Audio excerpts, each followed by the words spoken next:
This is our diptube feeding machine for the aerosol valve. Let's do it from the beginning.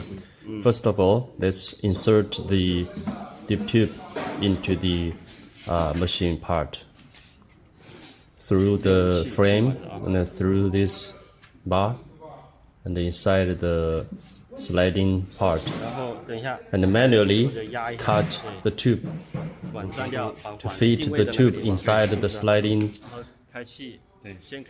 First, open the air supply, then the electric supply, and soon the machine starts.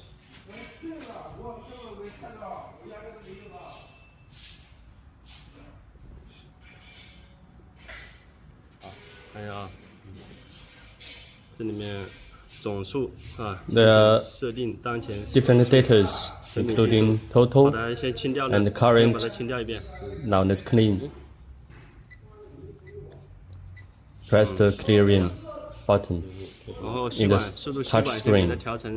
Now let's change the diptube length.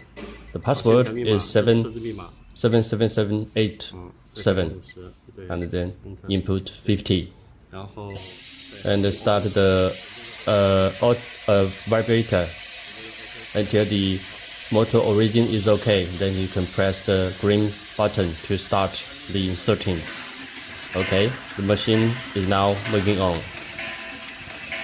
with the diptube length of 15 mm. Here is the warning that you should not put your hands